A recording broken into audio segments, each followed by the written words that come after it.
just welcome Major Paul Knight, PhD, as you see there, a very accomplished historian and author, member of the armed forces, and a great supporter of the Gallipoli Association, a great interest, particularly in the Lancashire area, but not only in the Lancashire area, but a great interest in Gallipoli and other campaigns as well, including the two mentioned there, Mesopotamia and Baku, and of course the Western Front. If those of you who are fortunate to attend the last real event, the Northern Regional Conference, Paul was one of the speakers there and did us proud then, and I'm sure he's going to do tonight. Okay, so over to you, Paul. Okay, well, thank you very much, Ian, and yes, I hope everyone can hear me well enough. Yes, I'm going to talk about 13th Western Division. They have, as far as I'm concerned, probably the worst theatres back to front, or back to back, throughout the First World War, Gallipoli followed by Mesopotamia. My interest in them actually came indirectly from Mesopotamia, and then I realised we were at Gallipoli earlier on. So I'll explain that in a little bit more detail in a moment. But my day job, I'm an Army Reserve officer. I'm working full-time in the Land Warfare Centre in historical analysis, and that's where we take relevant historical examples, for example, battlefield studies, and take those lessons and apply them to what the modern army is thinking about today in doctrine and things like that. So trying to avoid making the mistakes of the past, in simple terms. So my interest came from, I was actually serving in Iraq in 2005. I spent 2006 studying Arabic, and then back to Iraq in 2007. And that's me 13, 14 years ago, looking a lot younger and slimmer, in front of the Ziggurat at Ur in Iraq, which is the birthplace of Abraham. Now, at the time, I really struggled to find anything about the Mesopotamia campaign. So I sat down and wrote a book on the subject. That's been out quite a few years now. But one of the units that particularly interested me was the 13th Division, because it was the only all-British division to serve in Mesopotamia, which made it easier to find sources on them. Also, they had a brigade raised from Lancashire, and that's my particular bit of interest. So, yeah, the Gallipoli interest comes in a roundabout way. It's quite a famous photograph you've probably seen. This is members of 13th Division, we're not sure which battalion, late 1917 in Mesopotamia.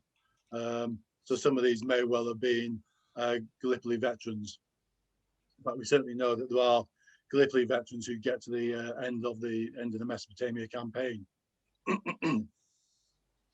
So the areas I'm going to cover geographically, well, there's Gallipoli, obviously. Egypt will get a couple of fleeting mentions. They don't spend much time there, unfortunately.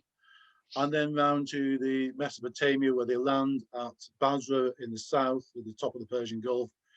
They're involved in the siege of Kut. They capture Baghdad, and then end up near Mosul in northern Iraq today. But one of the brigades is then sent off to support Dunster Force, which involves traveling across Persia, which is technically neutral, up to the Caspian Sea. Lots of adventures getting there. And then they end up in Baku, which is one of 3 or 4 oil producing regions at the time. So apart from having quite an interesting journey, for the Gallipoli Association's point of view, obviously, the focus is on Gallipoli, but the purpose of the Gallipoli campaign is to knock the Turks out the war and open up communications with Russia. And I wonder how many of the units and formations that land at Gallipoli actually make it into the Russian Empire at the end of the day. And 39 Brigade is possibly the only one who managed to achieve that in a very roundabout way. So who is 13 Division? I've just focused on the infantry battalions here for the sake of space. It's a K1 division, one of the first batch of the new army divisions or Kitchener's army, raised from Western Command. So there's a brigade of 4 battalions raised in Lancashire, informally known as the Lancashire Brigade. Inconveniently, all numbered 6. It makes record keeping a bit tricky. 39 Brigade is raised from that sort of West Midlands area of Warwickshire, Gloucestershire, Worcestershire and Staffordshire. And then 40 Brigade is Cheshire and the 3 Welsh regiments. I put the brigade commanders' names up, who are the main ones who are relevant for the Gallipoli campaign, but they will change as the war progresses. So there's 4 divisional commanders through the war. All of them are regulars. All of them have a very similar career of India, Egypt, the Boer War, those sorts of campaigns. So very experienced officers. The first commander is Robert Ketchwich, who's a gentleman to the top left.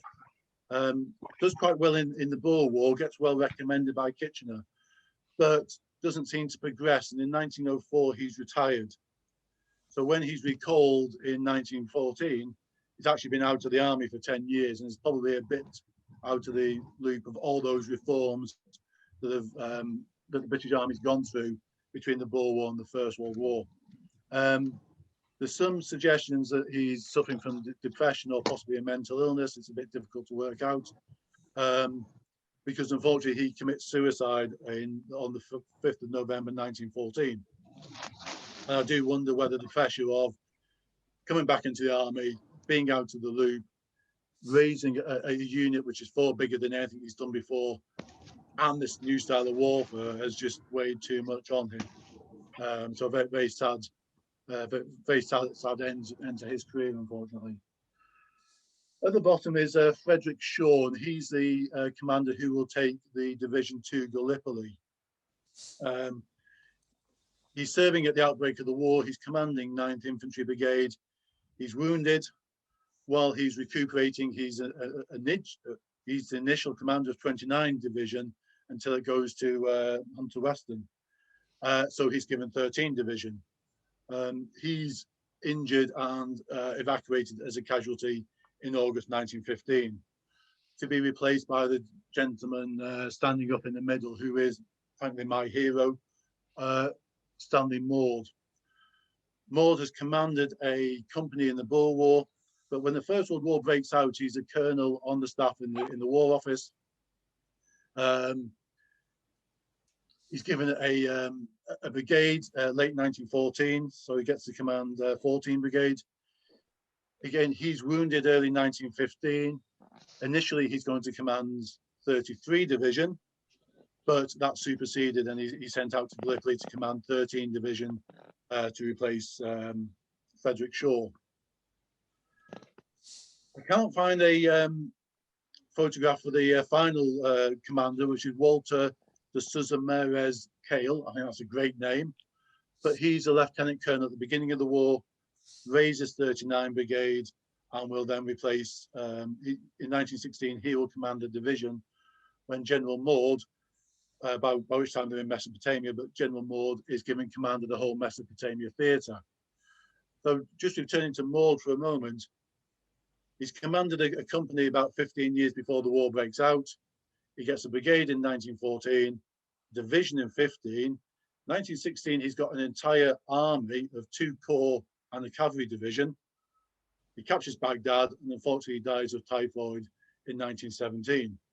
But that's a career progression I think very few people will be able to handle, and he does it really well. And unfortunately, he doesn't live to see the end of the war. 2 other characters of interest for the division, particularly for the later career, are Captain Clement Attlee, 6th South Lancashires on the left, and Lieutenant William Slim, later Bill Slim of 14th Army fame, with the 9th Royal Warwicks. Bearing in mind the casualty rate of subalterns at Gallipoli and Mesopotamia, because they both served there later on, and their later career, particularly in the Second World War, and the fact that both of these are casualty evacuated from Gallipoli, I think it's a miracle these 2 guys survived the war. and then go on to do the great things that they did in the Second World War. Clement Attlee also commands the rear guard for the Suvla Bay evacuation. So, regardless of what Churchill thinks of Clement Attlee, I think there's a man with some backbone and spine there. I would have quite liked to have been a fly on the wall, a conversation between when these two and Churchill got together later on in their careers. I think could be some interesting things said. So the division arrives actually on Gallipoli in 7th of July 1915, and initially they're sent up to Helles, where they are relieving 29 and 42 divisions on the Gully Ravine area to the west of the peninsula. And that's where they're given the opportunity to gain some operational experience and to relieve the divisions of being fighting the early battles of Krithia. In fact, in July, 13 Division is probably the only division that could conduct offensive operations at that time. William Marshall paints gives a good description of the division in its early days. Now, Marshall has gone out to Gallipoli as commander of 89 Brigade, 29 Division, and he will subsequently command, 29, 42, and 53 divisions on the peninsula. Now, he goes to Salonika after Gallipoli, but he then goes to Mesopotamia to command 3rd Indian Corps. And when Maud dies, Marshall will take over in Mesopotamia. So a gentleman whose career is quite closely linked with 13 Division. And he's got this description in his biography. He says, 13 Division was commanded by my old friend and one-time commanding officer, Fred Shaw, whom I was delighted to see again. On Shaw's staff were, amongst others, Gilman, afterwards to become my CGS in Mesopotamia, and Brownrigg, who had been my very efficient adjutant as lately as spring 1914. The division was evidently well trained and consisted of a fine body of men. I was particularly struck by the appearance of Baldwin's brigade, which is 38th Brigade, which has now been some time in the trenches and has had at first the advantage of being mixed up with platoons of the 29th Division. So this new army division is in the trenches, learning the ropes from 29 Division's old veterans. And then in early August, they move around to Anzac Cove for the August offensive, and they're placed under command of General Alexander Godley. Godley gets 2 of the 3 brigades and 2 extra battalions, so almost half of the division for his August offensive. Now, General Shaw is with Godley, but unfortunately, 13th Division is scattered all over the Anzac Cove. And I don't know whether this is particularly clear map, but each of those circles indicates different units from 13 Division. It's taken from the divisional war diary. So you can see that they're all scattered all over the place. So they don't operate as a division, but they're to support the Anzacs. And they take part in the actions in the early August offensive. And I'm not going to go into the ins and outs of all the details. I'm sure there's plenty of people who know that action far better than I do. But the divisional war diaries show that these battalions really do get stuck in and suffer accordingly. So by the end of 9th, 10th of August, 40 Brigade is down to 2,000 strong, 39 Brigade has got 1,500, and 38 Brigade is down to below 800 men. So this is their first baptism of fire, and it pretty much destroys the division. In fact, this is one of those new headstones up by Channockburn. I think there's about 8 or 9 of them. Not many for the number of casualties up there, but Edward Marsden, private in the 6th Lowe, North Lancashire, is one of the few that manages to get a headstone there.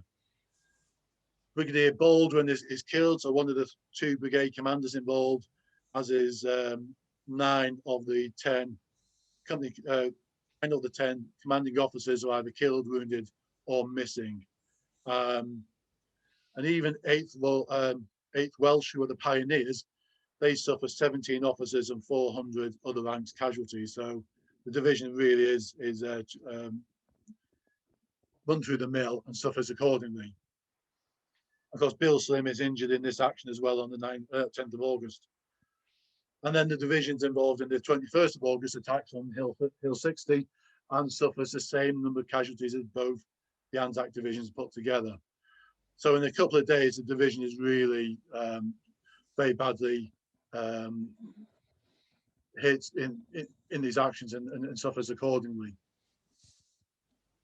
End of August, General Shaw's relieved, and we get General Maud arriving. Unfortunately, we have quite a lot of his records published by the Society for Army Historical Records. And this is some of his comments. And you can see those early, the sort of first week that he's in Gallipoli, that last week of August, all seems very positive and optimistic, although he's not too sure about the artillery cooperation. Make some comments on his brigade commanders. Knatchbull, who has been CO of 6th King's Own, promoted to command 38th Brigade when the brigadier was killed. Seems a bit old, but there's not much choice just now. And I think really that last couple of words really sums up 1915. There's not a lot of choice, and the army's trying to do an awful lot of things at the same time. And a little bit later on, he'll comment a bit further on the 3 brigade commanders. Cayley, we know, will command the division afterwards. Travers and Knatchbull, he's not quite so sure about, and they'll be filtered out as 1915 goes on. But at the end of his first week there, he sits down and he writes a memorandum on certain points. So he's got his ideas on what needs to be fixed.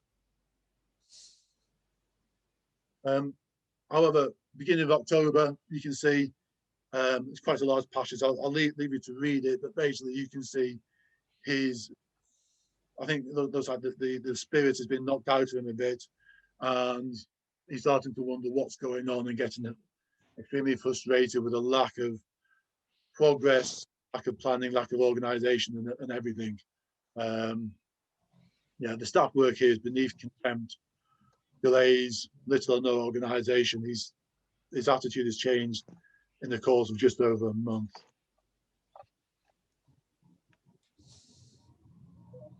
Now, while this is going on, we got this very bizarre incident, which you may well have heard of Second Lieutenant Richardson of the 9th Royal Warwicks wearing the ribbon of a Victoria Cross to which he's not entitled.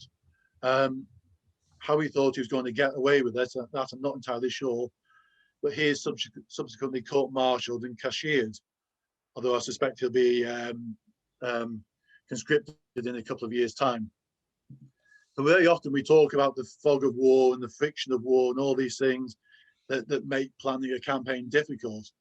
But we don't tend to think about these incidents like having to court-martial somebody for wearing a Victoria ribbon that he's not entitled to, distracting people from the real work that needed to be get on with. But hey, that's human nature for you, I suppose. We have another arrival in the division in the theatre at this time by, in the case of Private Edward Lowe. He is a pre-war regular with 1st Battalion East Lancashire Regiment. So he served in Flanders, and then he's been sent to Gallipoli as a reinforcing draft to the 6th Battalion. He will serve all the way through Gallipoli, although he's not got much left of Gallipoli, fortunately, and Mesopotamia, and he will survive the war. His diaries have been published by Peter Downham, Diary of an Old Contemptible. It's very, very, very well worth a read. But by the time he arrives, this description of the battalion is showing just how worn down it is compared with the description we've got from July, and the description from General Marshall. Rowe is also able to cast some light on the incident of Private Salter, who's one of the shot at Thorns. This is the individual who deserts in Gallipoli, but obviously can't leave Gallipoli. So, is it desertion or not? And Rowe's able to shed some light, not only because he's in the same battalion, He's also actually in the same company, and unfortunately, he's in the firing squad as well. So at the beginning of September 1915, sorry, the battalion is down to 7 officers and 311 other ranks because of the actions in August. So Salter's obviously been through the mill quite a bit as well. At the end of September, he is court-martialed for being absent from the ranks, and he's given 1 year suspended sentence. But in November, he deserts. He's actually found in Anzac Cove. So by this point of the campaign, the 13 divisions moved over to Suvla Bay rather than Anzac. So he's found in Anzac. He's handed over to a party from the East Lancashires who managed to lose him. That might be in inverted commas. He's arrested again back at Anzac Cove and manages to escape before the escorting party arrives. Then he's arrested for a 3rd time in Anzac, and this time in a Australian uniform. And this time he's actually properly handed over to the battalion, court-martialed.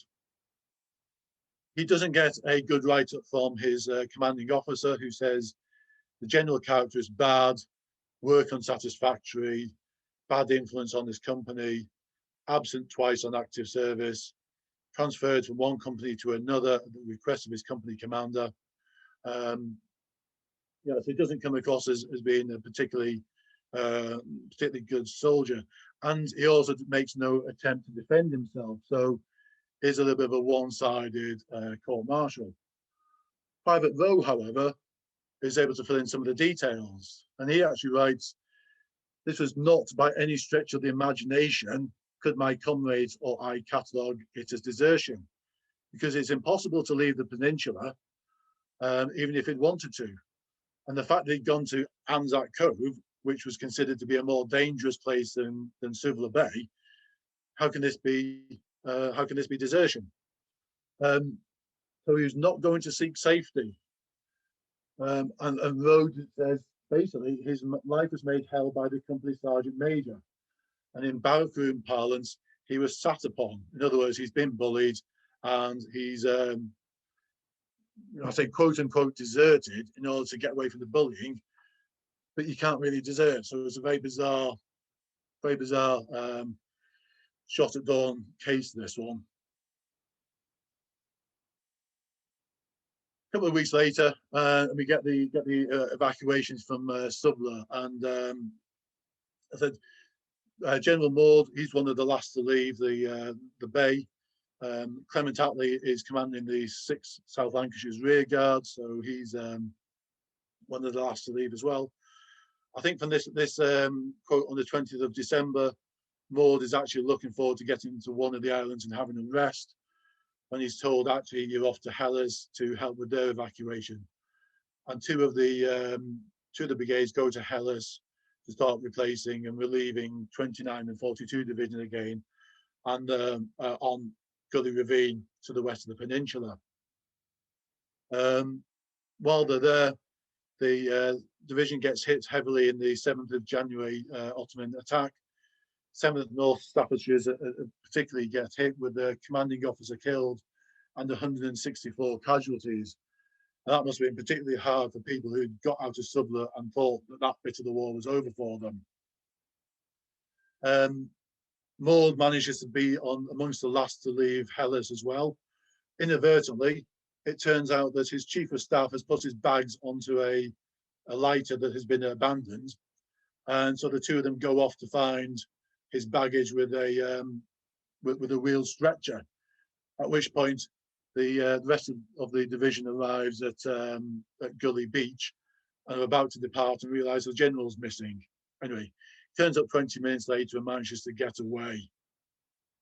But he's not quite so impressed with the evacuation from Helles, compared with the one in Suvla Bay. So that's the division's experiences in Gallipoli. They're back to Egypt to refit, but they're only there for a short period of time because the situation in Mesopotamia is deteriorating. And I think this is one example of where we tend to stovepipe the various campaigns against the Ottoman Empire. But if you're looking at it from the Turkish point of view, they're central, so there's only one campaign, or there's one war. We tend to look at it in different aspects. So you've got Gallipoli and Salonika in the northwest. You got the various campaigns in Egypt and the Sinai and into Palestine from the southwest, Mesopotamia in the southeast, and then the Russians in the Caucasus. The evacuation from Gallipoli releases troops from the northwest front, if you want to put it that way, to go down to Mesopotamia in the southeast. And the Turks are able to do that far quicker than we can do it. The Indian Expeditionary Force D had landed in Mesopotamia at the beginning of the war and quickly captured Basra and actually been very successful. They then advanced almost all the way to Baghdad. They got to about 15 miles short of it, where there's a Pyrrhic victory and then forced back to Kut, where they think they can hold out until relieved, and they go into what becomes the longest siege in British military history. 3rd and 7th Indian Divisions are sent from the Western Front to help with the relief of Kut, and 13th Division is sent from Egypt. When Maud gets the news, he says initially, well, at least it's not East Africa that we're going to. But when we get into some pictures of Mesopotamia, I think actually East Africa was going to be better. Problem with Mesopotamia is it's flat and there's no infrastructure. So it's like, well, not dissimilar to Gallipoli, really, when you think about it. These are river steamers going up the Tigris. There's no railways south of Baghdad. There's no roads. Everything goes up the river system. And these steamers will have barges either side to increase their capacity. But it's a particularly dangerous route to take. I think anyone who's published a book will recognize that as soon as your book comes out, people will volunteer the information that you wanted for the book when you're writing it. And one of the clerks in my squadron at the time came up to me and said, my great uncle was shot in the head by a Turkish sniper in Mesopotamia. So I said, oh, right, let's get the details out. Let's have a look at him. Actually, Lance Corporal Patrick Craig, so a Gallipoli veteran, slipped off the steamer and drowned in the Tigris. And this is not an uncommon fate. Lots of people being drowned in the River Tigris. It's either trying to cross bridges or falling off steamers or just trying to get drinking water. So that's Lance Corporal Patrick Craig, and an unfortunate end to his military career. He does. This is the original war diary. He does get a mention in there, not his name, unfortunately. He just says one man drowned overboard. But we've been able to complete that loop now and put their name to the event. And this is what they're going to face when they get up to Kut. It's a photograph of the Black Watch, but what you can see is a very flat alluvial floodplain. You've got a single massive river, the Tigris, that goes through the middle. Your trenches extend left and right. So when the Tigris bursts its banks, your trenches floods both sides. So everybody's up on top and outside your trenches because you can't go in the trenches. So this is a frontline trench. You won't see this on the Western Front. This is basically the land of the biblical flood. And that, because it's an alluvial floodplain, that's that really claggy mud that blocks up anything mechanical. So you can imagine the impact that will have on Lewis guns and rifle mechanisms. They're unable to relieve the siege of Kut, and it surrenders. And in the aftermath of that, there's a removal of all the generals, and this is when General Maud becomes Commander-in-Chief Mesopotamia. His job in the summer of 1916 is to rebuild an army that's been battered and demoralized in contact with the enemy. We mentioned Bill Slim earlier on and what's his future career with 14th Army in the Second World War. But Bill Slim does exactly the same. He takes an army that's been battered in contact with the enemy, he pauses, he rebuilds its morale, rebuilds its strength and its tactics and its confidence, and takes it onto a major offensive. I do wonder whether Bill Slim has got Maud's experience and his previous experience in the background. Before I go on to the campaign resuming, there's two more shot at dawns which are of note for the division at this time. The only two people to be shot at dawn for being asleep on duty occurred in 13th Division. And they're both in the 6th Battalion South Lancashire Regiment. We know that the whole shot at dawn, the sleeping on duty is a stock of all sorts of accounts and films and books and so on. What differs this case is there's a deliberate decision to go to sleep. So what's happened is that they've been on duty. They've stepped down from their fire position. They've taken off the webbing, they've popped up the rifles, they've sat down, and they've gone to sleep together, so next to each other. And then they've been discovered in this position. So this is not a case of being at your post and nodding off.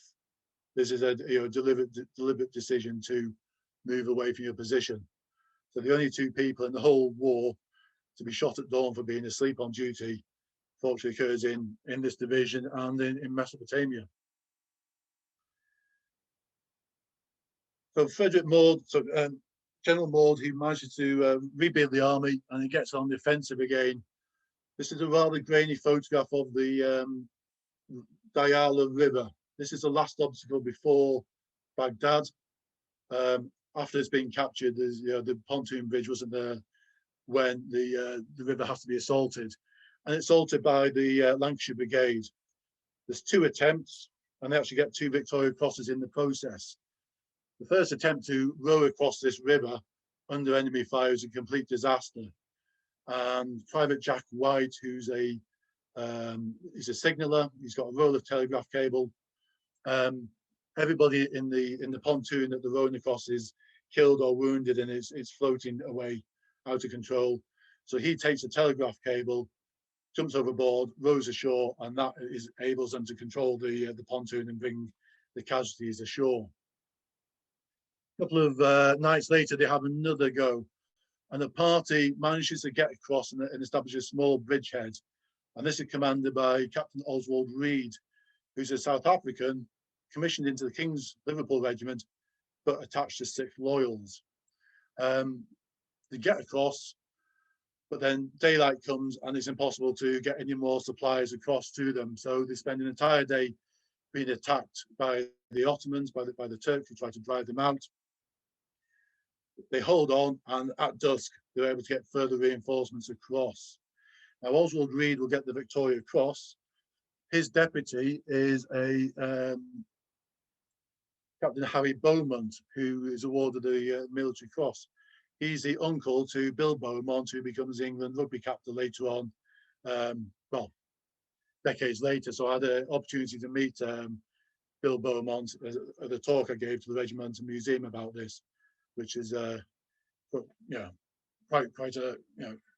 an achievement for myself, to meet someone like Bill Beaumont to talk about his uncle. They get across the river, manage to build a pontoon bridge, and the following day the division captures Baghdad.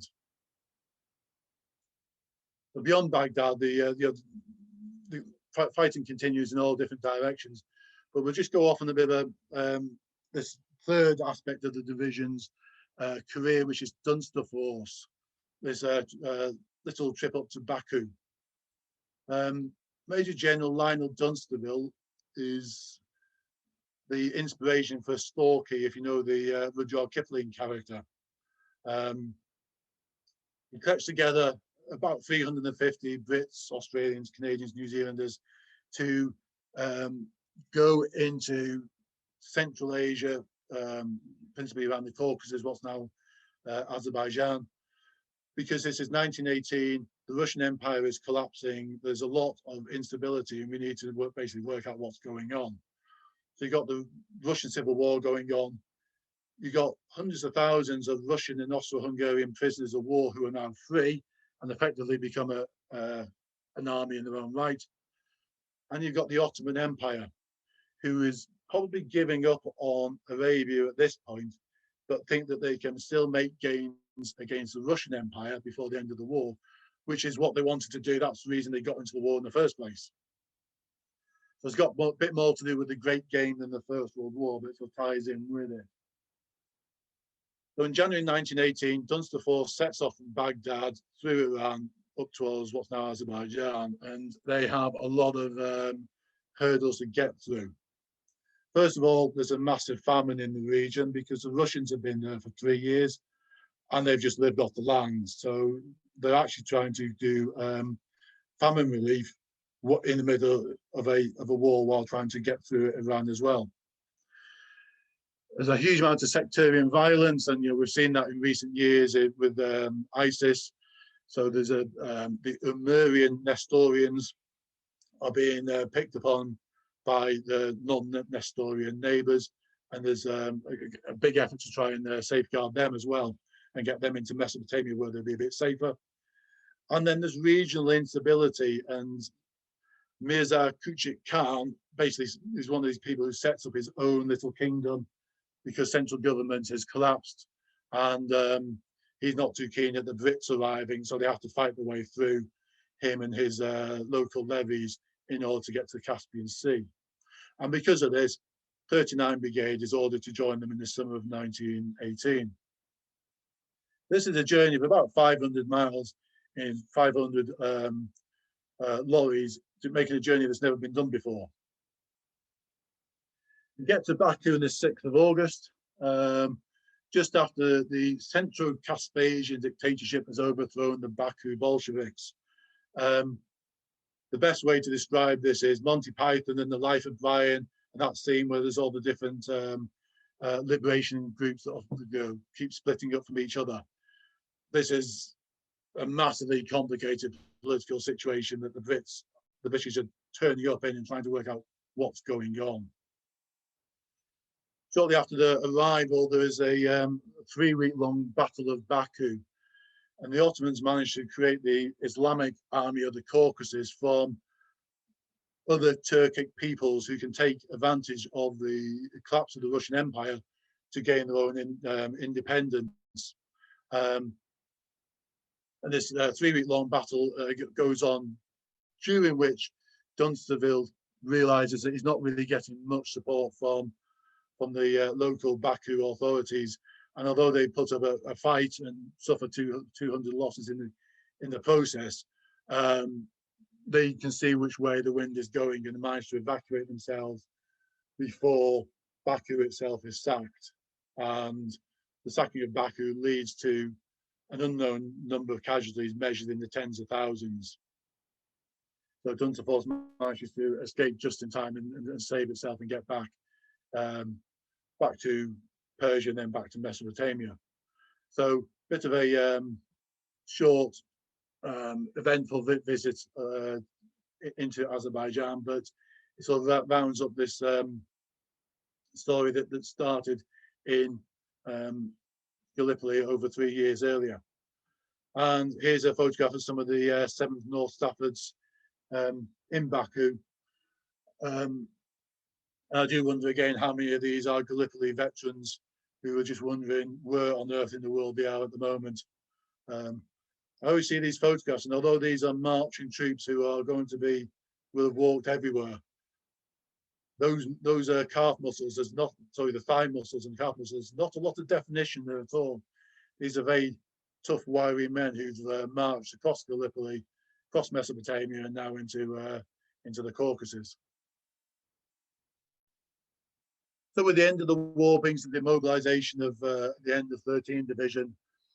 2 of the battalions will stay in Mesopotamia as part of the Army of Occupation while they try to work out what's going to happen to Mesopotamia. And the division is officially disbanded on the 17th of March, 1919. However, Private Rowe in his diary records it takes him 2 months to actually get home to be demobilized, and then a few more days to get back to his home in Southern Ireland, through which he's got to travel through lots of armed troops, because of course this is the beginning of the Irish Civil War going on as well. So the division suffered 12,500 killed, missing or wounded, which is just under 100%.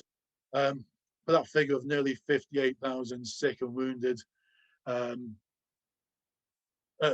sick casualties, that would have included Clement Attlee and Private Lowe himself. Just shows just what sort of a tough environment these men have operated in through Gallipoli and then all the way through the Middle East.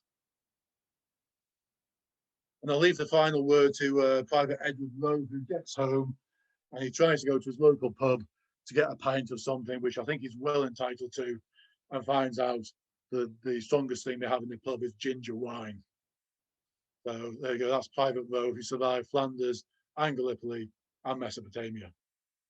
So thank you very much, and if there's any questions, I'll close this down and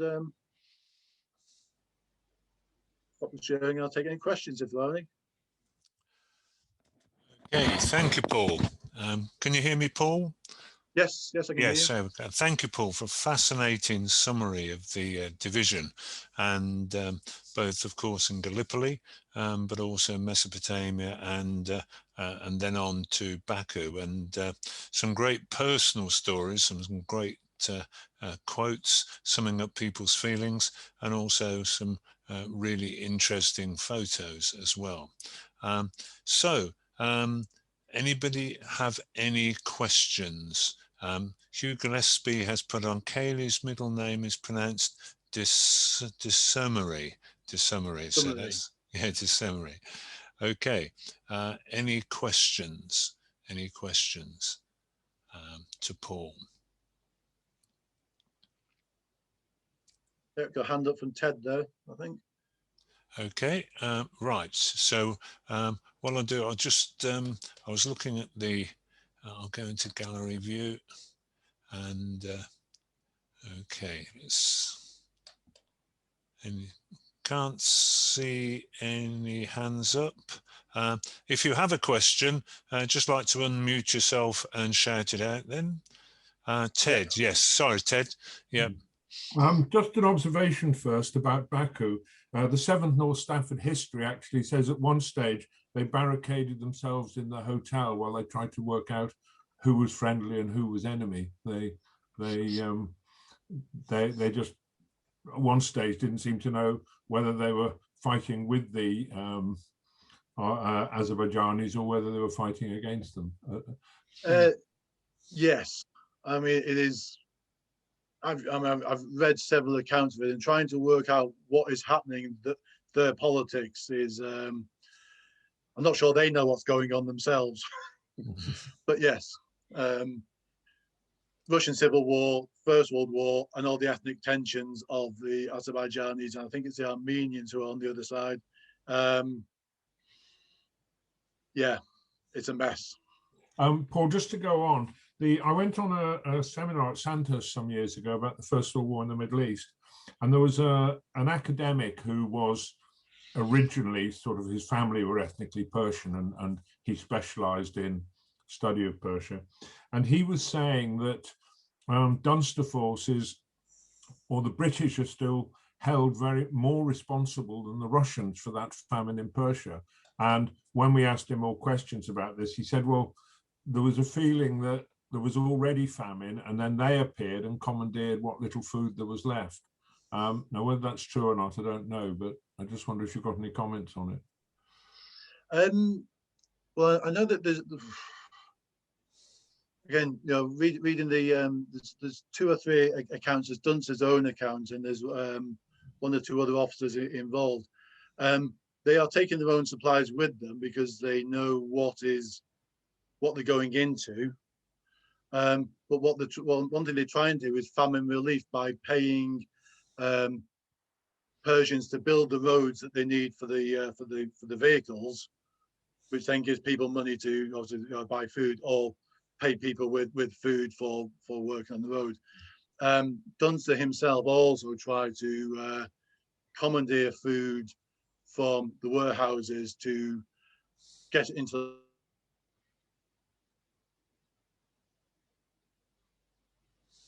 access food. So he finds that there is food there, and then gets it into the marketplace so that to get things moving again. Yeah, but from the British account, there's a famine happening, which is a result of the Russians, and the British are trying to pass through it. Persians don't really like us, mind you. They don't like the Russians much either. So yeah. Thank you for that.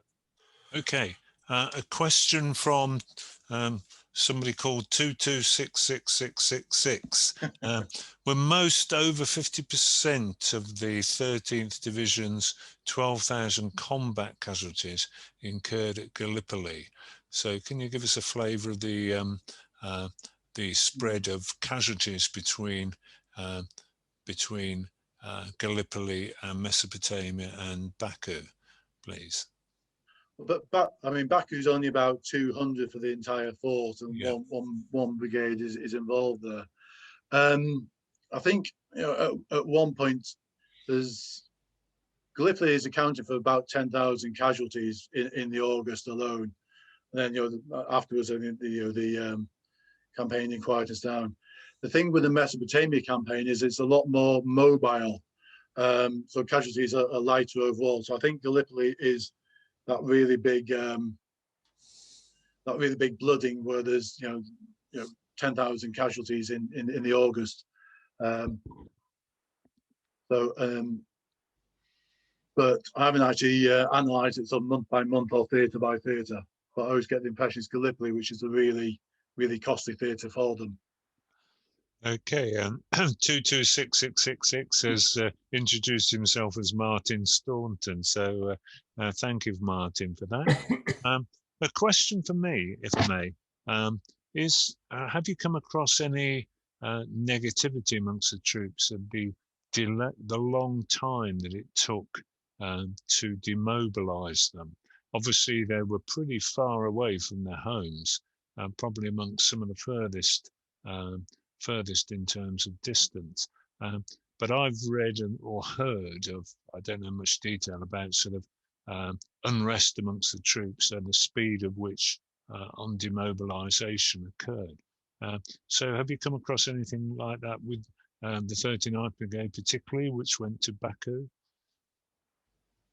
Haven't connected anything specific. When they get back, I mean, the 39 Brigade are back with the division early enough to be demobilised with everybody else. The two battalions that are left behind are essentially made up of volunteers. So Edward Rowe's battalion stays behind, but he has the opportunity to stay with the battalion or be demobilised. So from that, those who stay behind seem to be the volunteers. But he doesn't really express any displeasure about the time it takes to get home.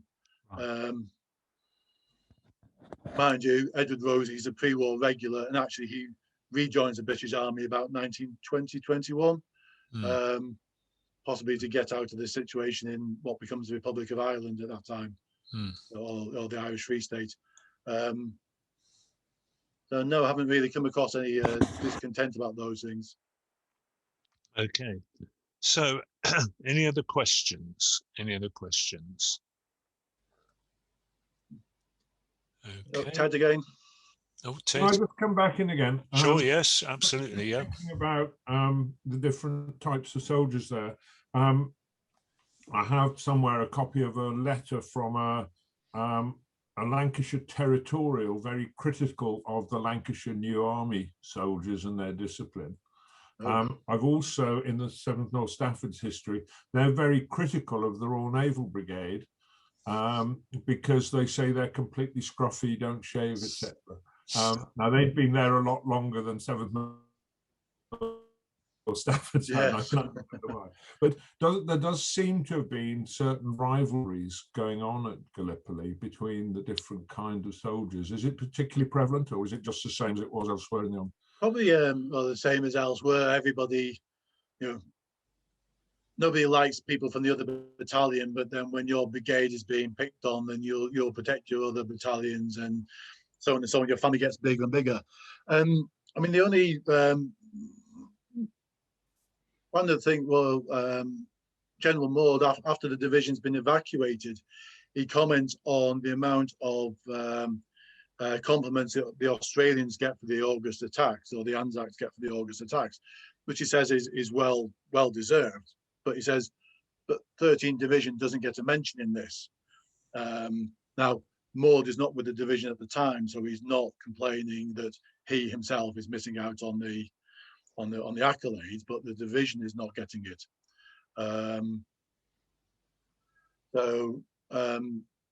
No, but I've not really come across a huge. Well, we know that these rivalries exist, but it's just part and parcel of army life. I think it's very tribal, isn't it?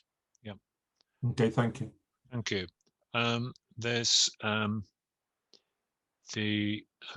from Honour's iPad. I was told the name earlier on, but I'm afraid I can't remember it at this juncture. So if you would like to introduce yourselves and correct my terrible memory. So can you tell us where? Oh, yes, it's the feedback. Yes, yeah. Can you tell us where Edward Rowe ended his life and when he died? Just give me a second. I'll get the book. Yes.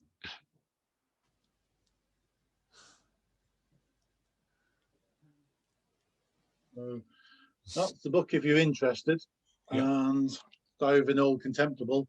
And he died in 1952 and he's buried in Warrington. Right. Which is the garrison town of the South Lancashire Regiment at the time. So, yeah. Okay. From James Stopford. Paul, that was a super and stimulating presentation. Thank you. I particularly enjoyed the personal stories. Congratulations and well done. That's from James, our leader. Tom, yes, from Honour's iPad. Tim Cockett, great talk, thank you. From Noel McGloin, maybe Dan Breen took up arms against the UK using his military training.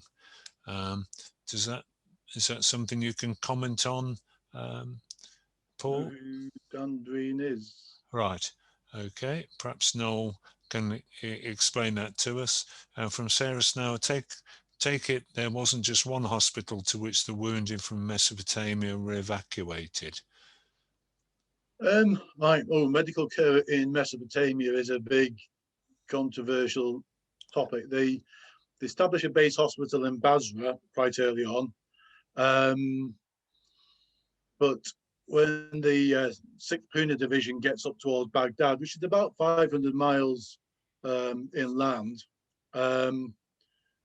casualty evacuation chain back to a proper hospital is taking days, and you do get there's a parliamentary inquiry similar to happens with the Gallipoli Commission. There's a Mesopotamia Commission as well, and the lack of medical provision in that early stage of the war is highly criticised.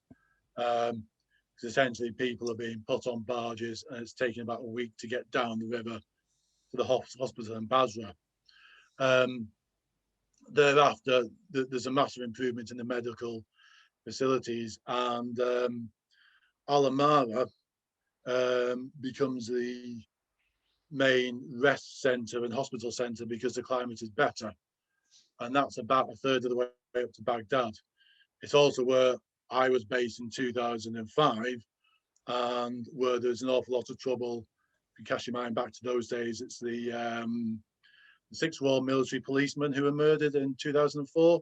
That's one of the towns near Al-Amara. So in my day, it was probably the worst place to go to. But in the First World War, it was the second half of the war, when the hospital bases get established. Al-Amara is where you want to go to.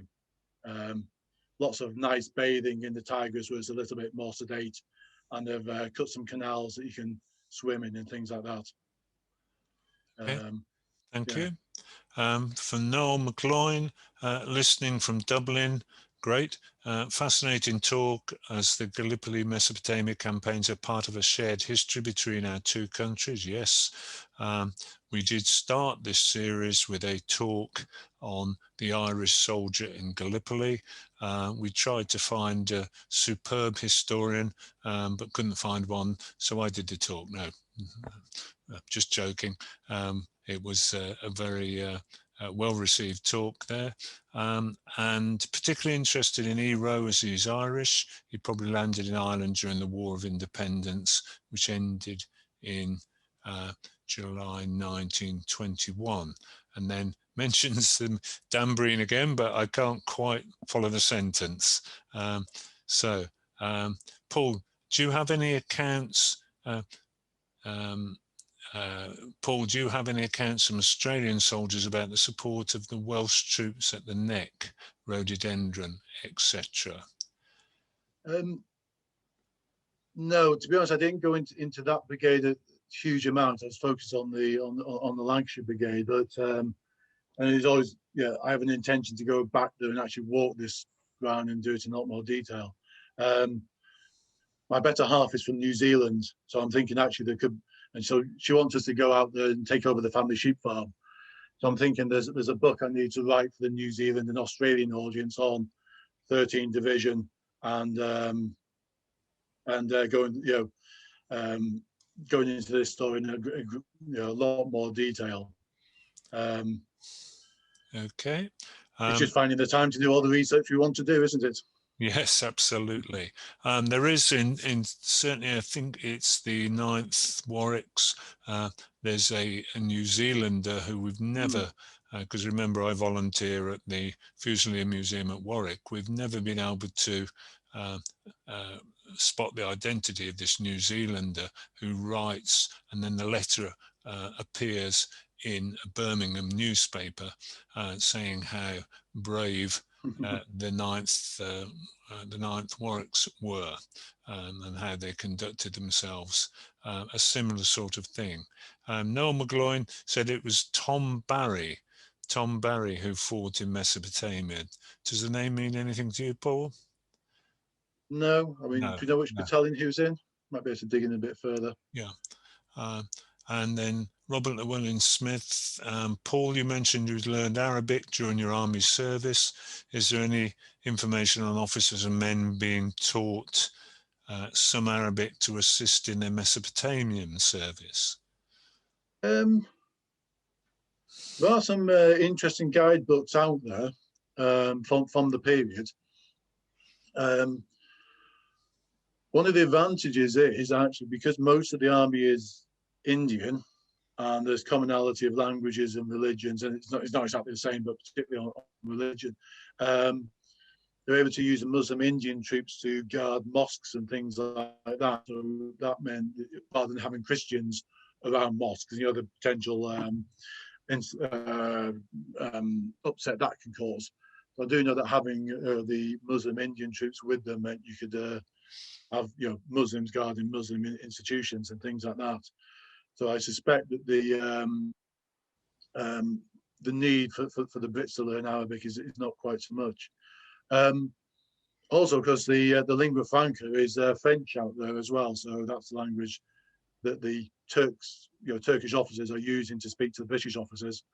And Baghdad is actually one of the largest Jewish communities as well. So Baghdad is a massively cosmopolitan community.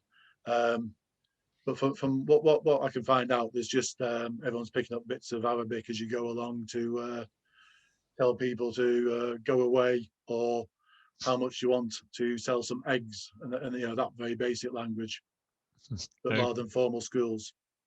Okay, and from Ian Rose, just to add on the medical evacuation topic, many sick and wounded were shipped to India. A lot of the guys in 39th Brigade went to Belguan. Yes. Probably not pronouncing that. Yeah. Yes. Tom Barry was a bombardier in the RFA Mesopotamia from County Cork, post-war IRA flying column leader. And certainly in my talk, when I did the research, and a substantial amount as I did, on the Irish soldier in Gallipoli, it would be quite an interesting postscript to look at the involvement of Gallipoli veterans in the Irish history from 1918 to 1921.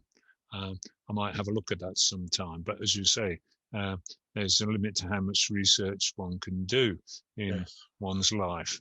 Okay, so I think we're drawing to a close. Before I say final thanks to Paul for a fascinating talk, I am going to try and share my screen now and probably show not how to do it. There we are. So our next talk, monthly talk, this is the 4th talk, is this one. Let me just see if I can move it down a little bit. For some reason it seems to be stuck. No, there we go. Tuesday the 25th of May, 7:30 UK time, an incomparable loss, an analysis of the impact on the leadership of the 29th Division of the campaign in the Dardanelles. And that's by another great friend of the Gallipoli Association, Steve Warburton. To get a link, you will have to email me, because I do try to keep accurate records of everybody requiring a link. This time, when I send out the link, I'll try and get the correct time. Thank you for Hugh for pointing out very early that I got 7:15 in the morning rather than 7:15 in the evening. So thank you very much for that, Hugh. It's much appreciated spotting that. Okay. So I'd just like to thank Paul one last time. It's always nerve-wracking doing these things. Sometimes it's even more nerve-wracking on Zoom. But thank you, Paul, for a fascinating talk, which showed the fortunes of this division.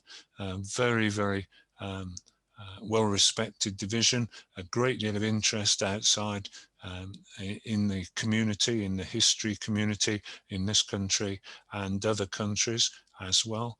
So thank you, Paul, for a really great summary, mixing historical fact with personal stories and really good resources as well. Yes, Sarah Snow says, thank you for a wonderfully informative talk, and we'll finish on that. So thank you very much, Paul. Very, very good indeed. So if you just want to put a reaction up, and then I'll start closing the meeting down. There we go. Lots of yellow hands. Thank you. Okay, thank you, Paul. Thank you very much. Okay, thank you, everybody. Good night, and we'll see you hopefully at the next talk. Next talk on the 25th of May, 7:15 in the evening, everybody. 7:15. Okay, thank you. Bye-bye. Bye.